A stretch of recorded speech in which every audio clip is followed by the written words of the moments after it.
बेवफा बेवफा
तरफ ना छोड़ दिया दिल उसकी मुलाकातों को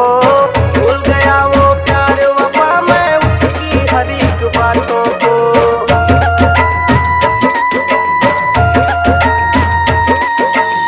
अब तरफ ना छोड़ दिया दिल उसकी मुलाकातों को भूल गया वो प्यार वफा मैं उसकी हर एक बातों को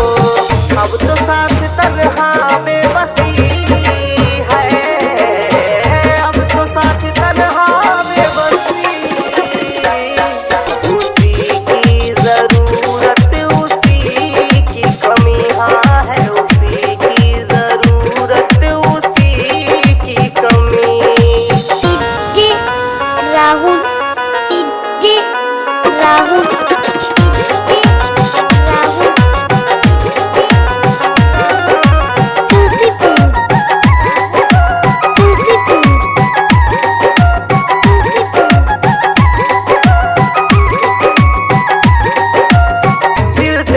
चर्चा छेड़ी है आँखें मेरी नम हुई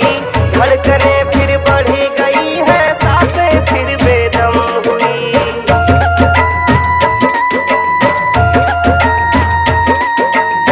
दिल तेरी चर्चा छेड़ी है आँखें मेरी नम हुई धड़कने फिर बढ़ गई है सांसें फिर बेदम हुई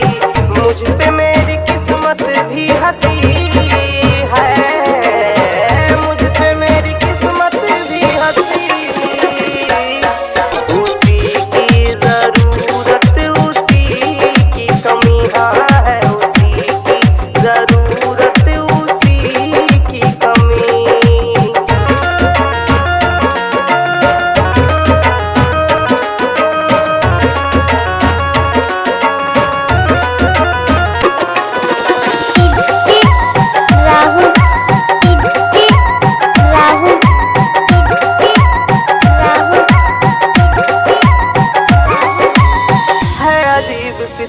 मोहब्बत ना मिली ना हुई खत्म ना रोए ना हंस पाए हम ऐसी है दिल की जख्म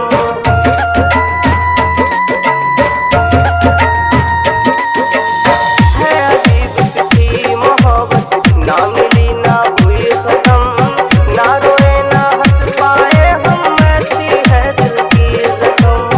बताइए नीरज से जो हुई